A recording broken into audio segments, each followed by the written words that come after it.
Welcome, everyone. I'm Ken Williams, and this is my blog, and we're going to talk about my boat, North Star, or more particularly, in this video, I'm going to talk about marine electricity for people that are like my wife and I, cruising around, spending months at a time on a boat. But before I talk about electricity, I should warn you that I'm not a marine electrician, that I have a lot of experience with dealing with electricity on a boat from a cruiser's perspective. And I'm going to simplify some of this just to keep it simple and communicate. But if you really want to drill in and get all the information, there's some good books and video, and check YouTube and Google electricity or marine electricity. Or here I'm recommending a book by Nigel Calder that's on Amazon, and is a book that I kind of read that got me interested in the topic. As we talk about this, I'm going to talk about different ways to get electricity onto the boat, and then I'm going to talk about how electricity is used on the boat and how you can know how much electricity you're using. And first, let's talk about how you know about how much electricity you're using, and how we talk about electricity, or how to read the spec sheets when you buy something. Like here's a microwave oven. You notice it says 120 volts, 60 hertz, 15 amp. A refrigerator, some of the same information, 115 instead of 110, 15 amp circuit, and 10 amps maximum usage. You can see that the same information is communicated different ways, and I'm going to try to simplify all that for you.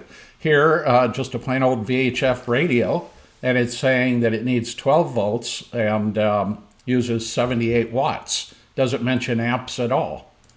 Next up, an LED light. Here it gives you all kinds of information, 10 to 30 volts DC, 12 volts AC. It gives you the amps, and it also talks about 24 volts and 10 watts. So that's a LED light. Anyway, as a general rule, and we saw an exception there, 12 and 24 volts, or anything close, anything between 6 volts and 48 volts, almost always is DC or direct current. And really, you almost don't need to know that.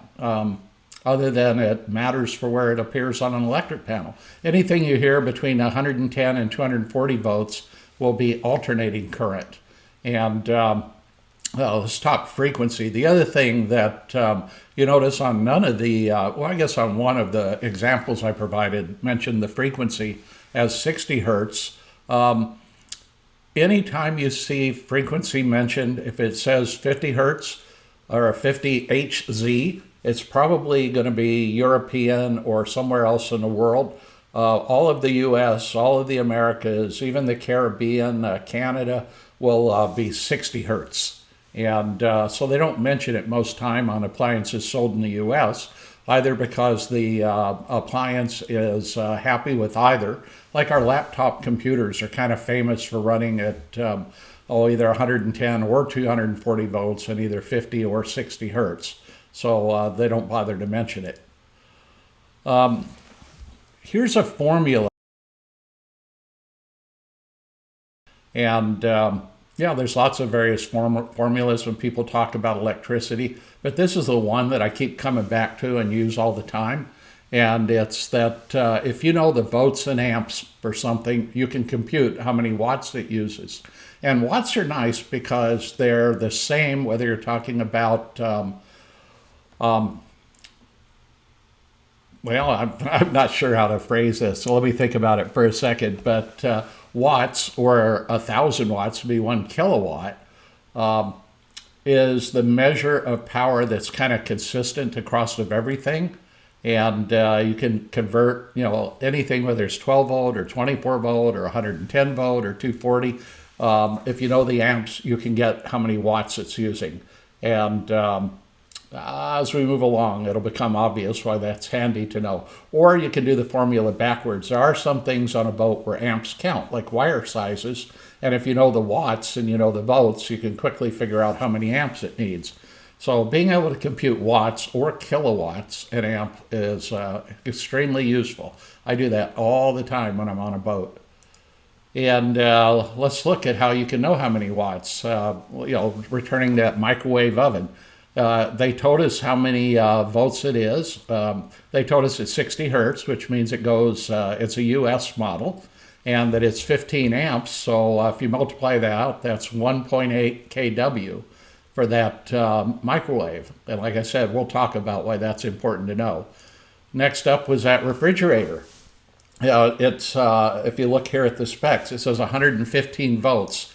And you'll notice that people talk about 110 volts, 115, 120 volts, even 108 volts. And it all kind of is roughly the standard household current like you would see at home. I don't know why people pick different numbers. Fluctuate, but if you're plus or minus, 5% or something from 110 volts, it'll normally be fine. It's telling us 60 hertz, that's US, and that the maximum amps it's going to draw is 10 amps. We can ignore that 15 amps. That's just talking about what size breaker they recommend. Well, here's one where they give you the voltage and they give us the watts, but don't tell us how many amps. Well, we can compute that with that other formula where we take the 78 watts, divide it by the voltage, and you can see that it's a 6.5 amp circuit to carry that. So we know all three things, which are handy to know. Here's a light where they gave us just a ton of information, and basically they're saying this light is not picky at all. You can give it DC voltage, you can give it AC voltage, you can give it any voltage between 10 and 30 volts, and it's going to be happy. They give us the watts, and once again, you can see how 10 watts divided by that 0.8 amps will give us your 12 volts of AC or DC. So, and only half as much if it's 24 volts. And if you run the math on it, you can see how that works out. So lower amps with higher voltage. And to tie this off to reality now, let's look at a house battery bank. And this would be roughly the size of many cruising boats. Might have 8 255 amp hour batteries. So once again, you can multiply it out. If you have 8 batteries, each one is 255 amps, and they're 12 volt batteries, then you've got somewhere around 24.5 kW in your battery bank. And that's a nice number to know because it means you could run 24 1 kW things. And in an hour, you drain your battery bank. So it's good to know what the capacity of the bank is so you know how long batteries are dead. Power management. Let's talk about that. Power management is a phrase you might never hear at home, but becomes a big deal when you're on a boat. If you're on Shorepower or batteries, then if you've only got say 10 kW available, then you can't use 11 kW or shouldn't. Sometimes there's a little bit of a margin for error in there, but in general, if you exceed that, you're going to trip a breaker or something bad's going to happen.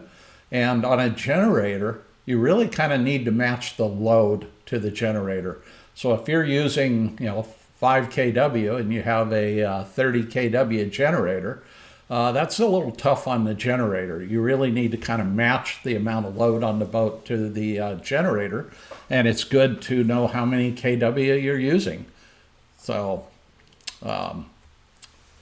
and watt consumption, kilowatt consumption, it's based on time. When somebody says a bulb is 60 watts, then they're really saying that if you ran that bulb for 1 hour, you would consume 60 watts. So, but if you only ran it for 1 minute, you've only used 1 watt. So run that same bulb for 2 hours, there went 120 watts. So if you have a house bank with 20 kW of usable storage, and we'll talk about usable storage because you can't drain your batteries to zero, So say you have 20 kW zero or 20 kW usable, and you're averaging. You look at someplace usually on a boat there'll be some LED that will tell you how much current you're using, and say you're using 2 kW an hour. That would tell you that you can run for 10 hours before your batteries are dead. So, or in need of recharge is probably a better way to phrase it.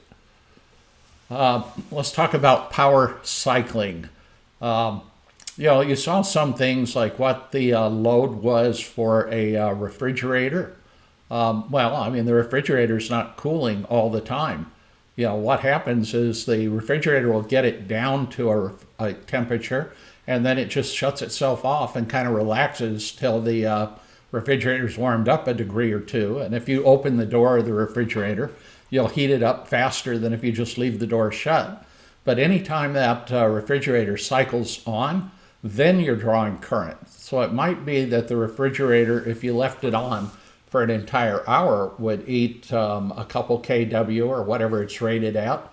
But if it's only running 10% of the time, then you're only using 10% of its maximum current draw.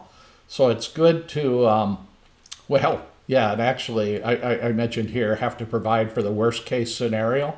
Well, when you've got loads that are cycling on and off, like a refrigerator, a freezer, I said washing machine, but actually, if you watch a washer or a dryer run, you'll see them cycle on and off.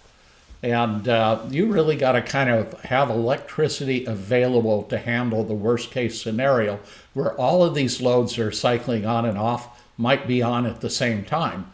Otherwise, you'll kind of think you're running okay, and then something will cycle on. Typically, one of the big draw items like a dryer or a air conditioner, and boom, you trip the Shorepower breaker. The other thing that can happen, and that you'll see on some appliances, is that they have two different power demands. One for when you first power it up, and another for when it's operating. So you'll see startup surge mentioned.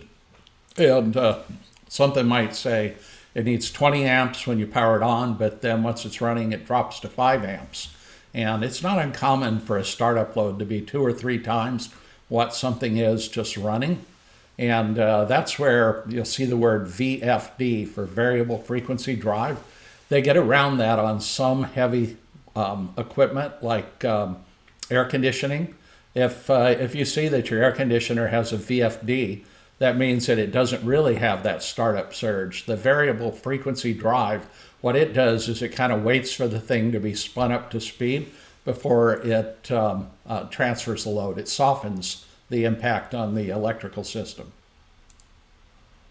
Here, just to kind of show what the typical kilowatt usage is for different things, you notice that on the left side of this chart, everything is pretty small. Things run from like, a hundredth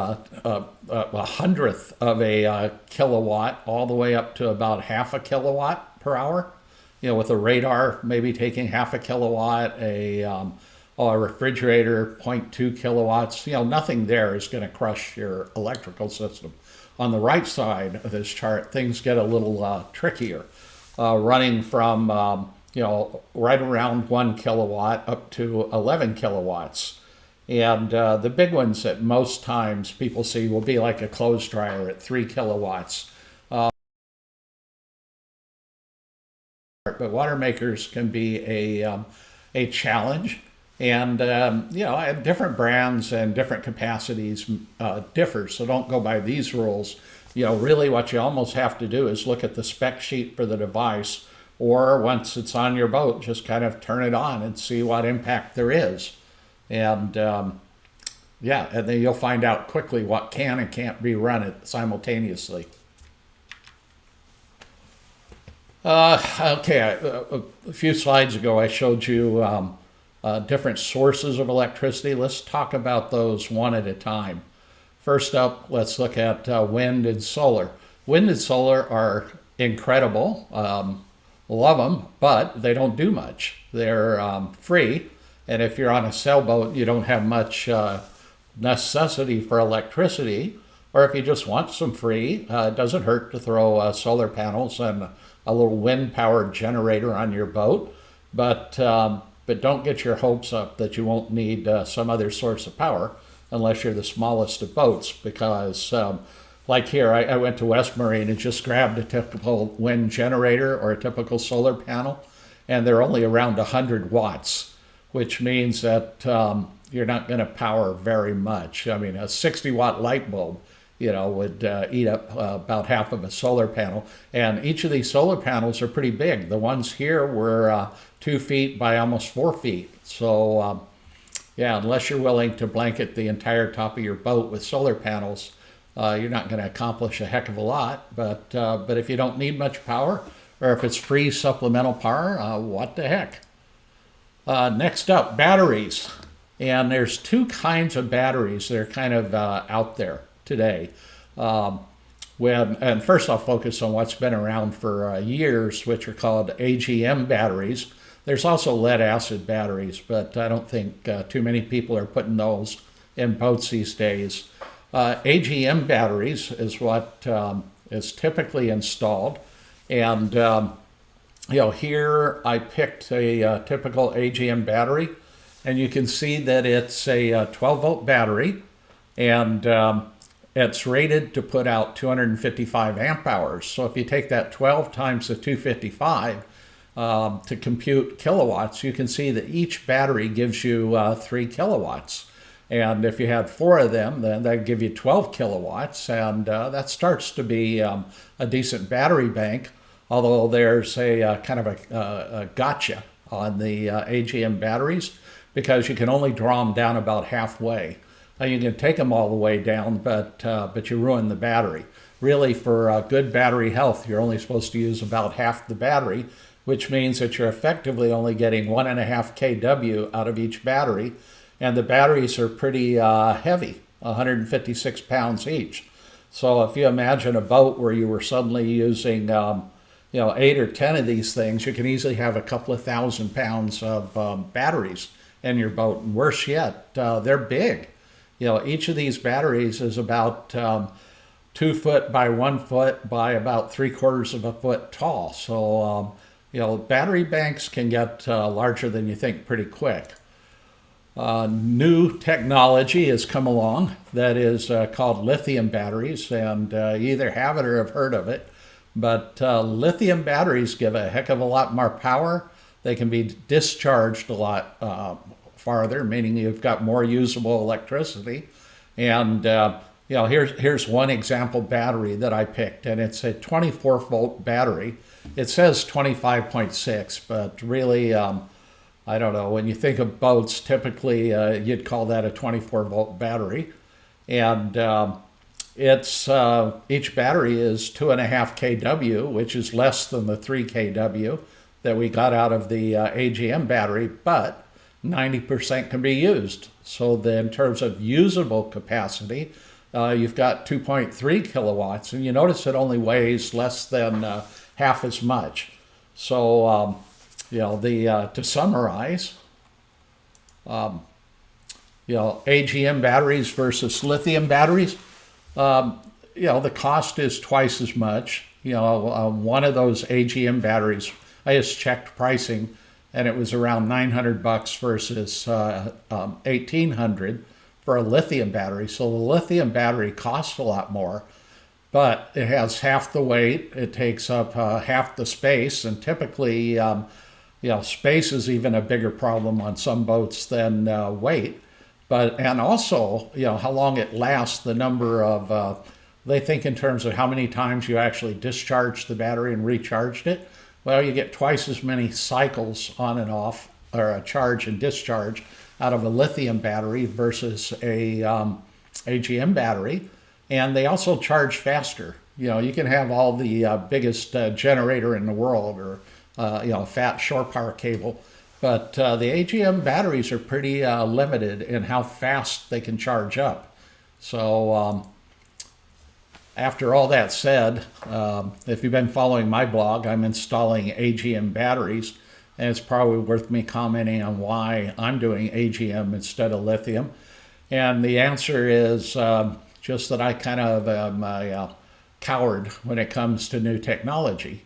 I prefer to be on the lagging end of technology, and that means kind of throughout the boat, wherever I can, especially with mission critical things like the main engines, generators, anything I can do to keep things simple, because we do a lot of off-grid cruising. And I could imagine being in Ponga Ponga or someplace well off the grid that nobody ever heard of. And I show up and say, I need a new lithium battery. And they go, huh? So keeping it simple sometimes can be good. But lithium has come pretty dominant these days. So I suspect whatever my next battery change is will be lithium or something like that. Shore power. Another source of power for a boat would be shore power. And once again, shore power, and notice how I kind of broke it out here and thinking in terms of kilowatts, which is always kind of good to do. A 15 amp shore power cable doesn't give you a whole lot of power. It gives you 1.8 kW into the boat. And, if that's all you need, then that's appropriate. There's 30 amp. If you've been in a marina, you've seen all these numbers, and shore power comes in 15, 30, 50, 100. And most boats that a retired couple will be cruising on, if it's a sailboat, you probably got a 30 amp cable. If it's a power boat, you're probably getting a 50 amp cable. And you can see that 50 amp gives you 12 kW to the boat. And that's nice. That's nice. So next up, generators. Most cruising boats, in fact, probably all cruising boats will have a generator on board. And typically somewhere between 5 kW and 30 kW, depending on the size of the boat. Sometimes you'll have more than one generator. For instance, my boat, I'm probably on the extreme high end. I've got a 30 kW and a 40 kW. These things do take fuel when they're running, anywhere from a half gallon to a gallon per hour for a typical consumption. And by that, I'm thinking like 10 to 20 kW. And how many hours a day you run the generator is one of the things that boaters really focus on. There are some people that really try to run their generator only an hour a day. And to do that, you need a big battery bank. And you also need to take the super high loads that will really draw down batteries quick and try to run those at the same time the generator's running. You'll see boats where laundry is done at 7 in the morning because the generator is run at 7 in the morning. So you got to really kind of plan out. That's that whole topic of power management that I hinted at. So you got to plan out when you're going to run your generator.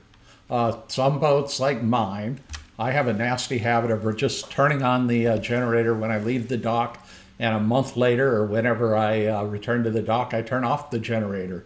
So for always power on. Then I haven't got to think about what I'm doing, and the downside of that is it uses a lot of fuel, and because of those periods of time when you're loading the generator, where like at night when people are sleeping, if you're only using a couple kW and you have a 30 kW generator going, what happens is you wreck the generator.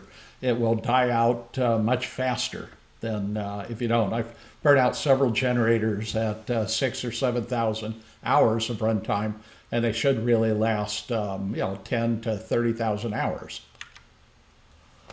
Okay, last source of power I'm going to talk about, and that's engine alternators. There's a lot of cruisers who their standard day is to run for several hours, get to an anchorage, and then run all night. Then not need any power all night. No generator, no batteries. Well, batteries, yes, batteries. But what's happening is during the day, they have alternators on their main engines. Like imagine a boat that is a twin engine boat, and on each engine there's an alternator or two. Suddenly there's a lot of power coming out that's being produced by your main engine. And here I picked a typical engine alternator. as just picking one randomly, that was 100 amps at 24 volts, there's 2.4 kW there, and it's really minimal load on your engine. So that power, if you, first off, it'll be used to charge the starting battery for the main engine, but there's almost always leftover power, and that can flow into your battery bank. And so if you think about it, if you've got a couple of alternators on an engine, or even a couple of alternators on two engines, you can get a lot of power that can flow to your batteries. So if you run several hours a day, then maybe you got enough in the battery bank to last you all night. I talked to a few people that have done like that hardly use their generator at all.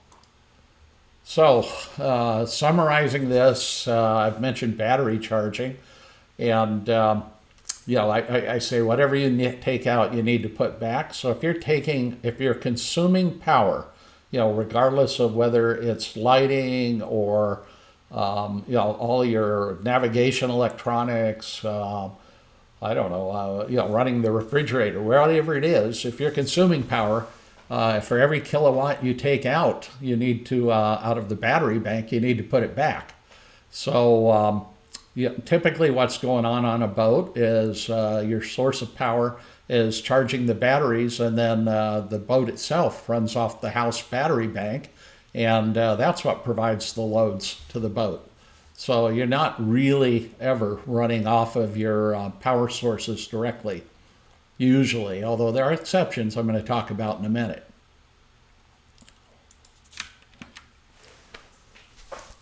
Okay, let's look at a typical electric panel. And before we do, I'm going to say that you'll see that it's grouped by voltages. And typically the 12 volt devices is really just the marine electronics. In today's world, the only things that are likely to be 12 volt on your boat will be like VHF radios or AIS or chart plotter. And that's because kind of the old standard on marine electronics was to be 12 volt. And there are, for sailboats and stuff, some 12 volt refrigerators that don't accomplish a heck of a lot, that are small. But the kind of modern standard is 24 volt for powering those electronic systems, and a lot of the lighting on the boat, and some boats you'll see almost everything is 24 volt. And and the reason I'm mentioning is because when we look at electric panels, you'll see them grouped by 12 volt, 24 volt, and 110. 110 is like your laptop, refrigerators, microwave ovens, freezers, and then there's 240 volt. Even in your home, odds are that you have a 240 volt dryer. And I guess I can't say odds are. It depends on your house. But air conditioning, dryers, kind of big, heavy equipment tends to be 240 volt. And let's take a quick look at my electric panel. This was my electric panel on my Nordhaven 68.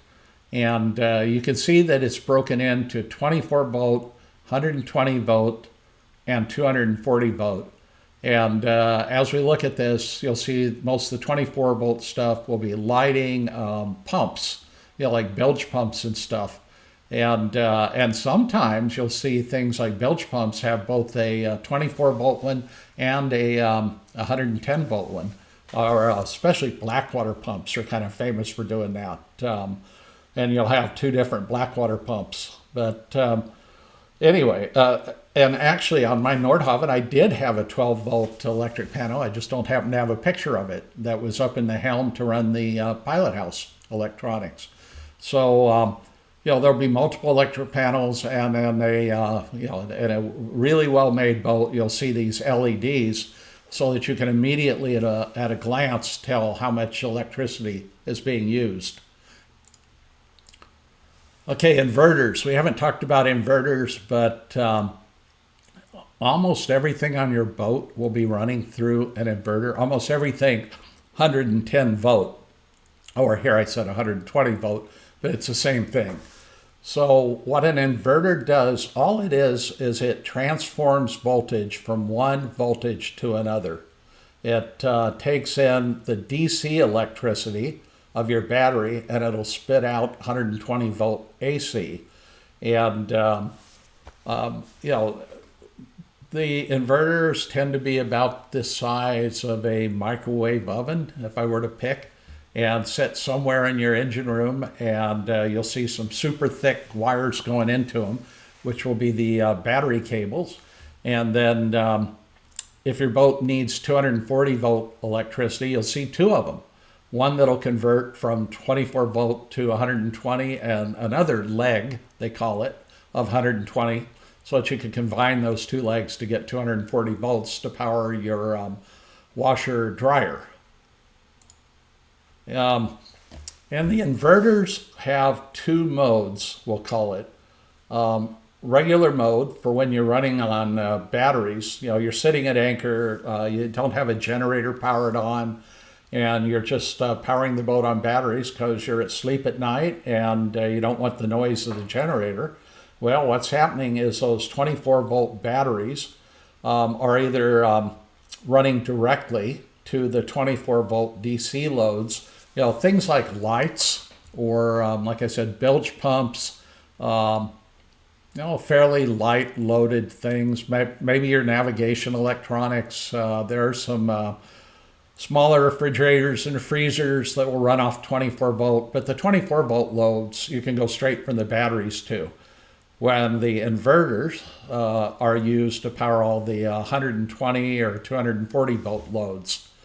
And but you know, that's nighttime. Let's look at what happens as soon as you have some other source of power.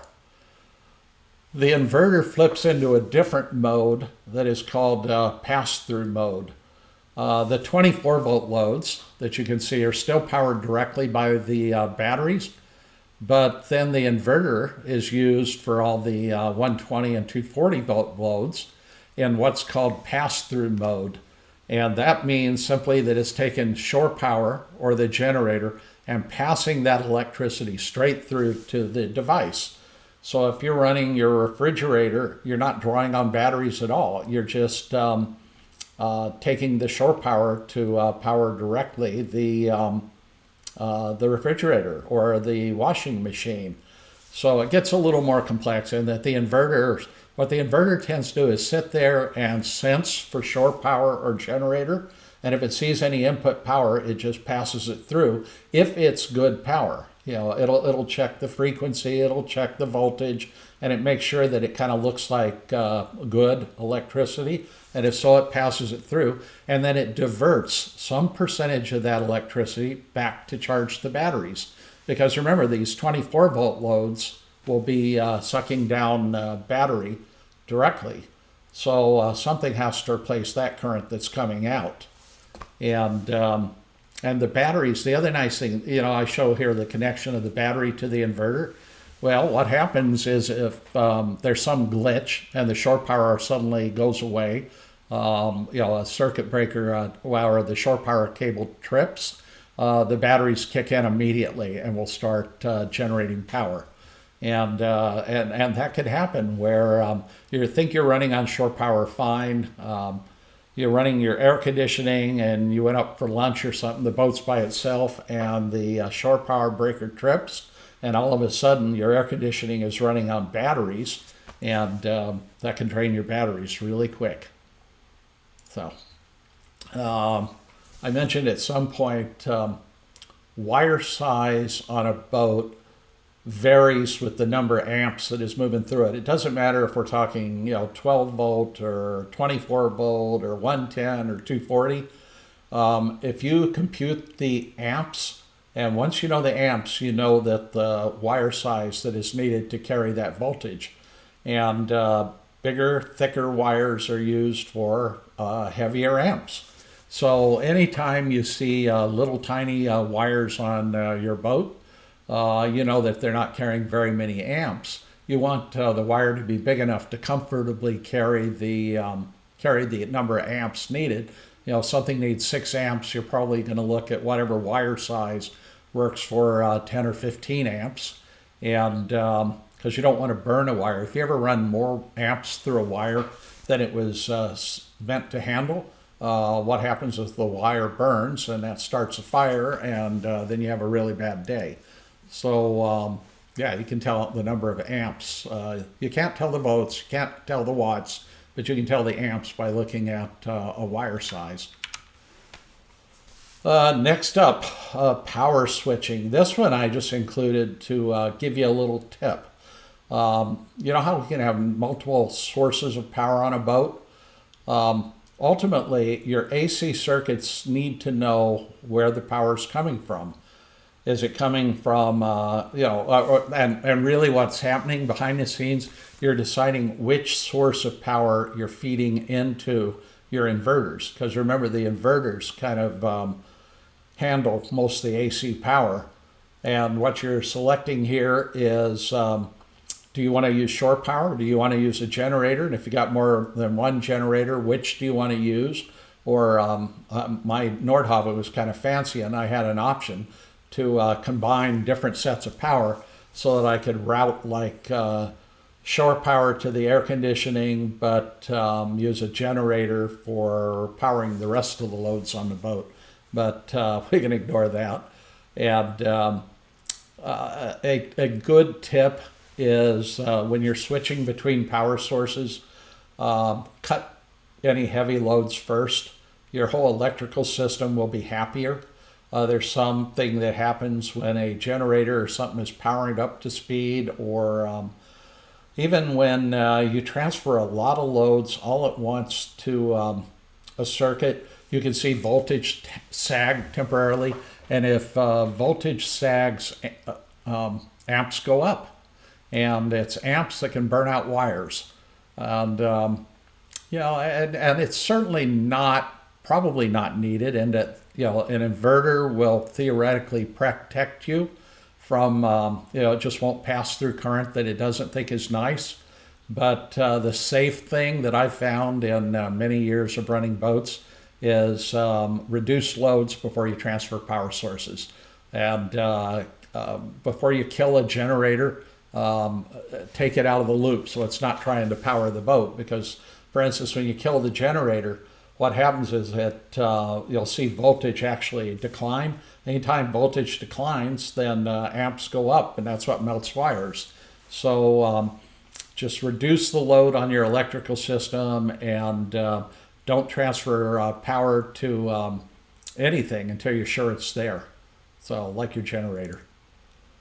Some miscellaneous stuff I didn't tell you. Since you follow my blog, you're going to notice I talk a lot about three-phase 208. And, my boat is equipped to use three-phase 208. I actually get 3 separate wires of 120 volts coming in to the boat. But those 3, when combined, only give 208 volts. And it's a super long story that I'm not going to get into. But typically what you'll see in a marina is that they'll mention that they have 3-phase power. 3-phase 208 volt is how they refer to it. But your boat will only use 2 legs of it, which is fine. It'll give you 2 120 volt circuits. But when you plug the 2 together, like I said, for reasons I can't explain, you only get 208 volts. But 99% of appliances that need 220 or 240 volts are perfectly happy at 208. So don't worry about it, other than you'll see me mention it sometimes as we go forward with my blog. And my boat has a fancy system that does all of the almost like an operating system for the boat, that tries to manage all of the power on the boat. If the boat decides it wants to charge batteries, it will charge batteries. If it decides it needs to run 2 generators, it'll run 2 generators. I actually don't like that and kind of fought against it, but got talked into it. That, as always, I kind of am a great believer in simplicity, and that anytime you do something complicated on a boat, you're going to pay for it. But I get talked into it and expect that sometime in the next year I'll do a blog entry whining about that.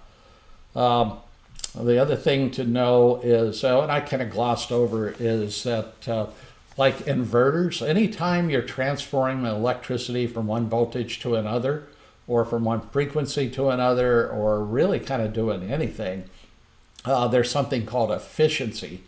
There'll be little devices on your boat maybe that convert 12-volt circuits into 24. Anytime you're doing anything like that, there's a little bit of lost electricity, and that lost electricity becomes heat.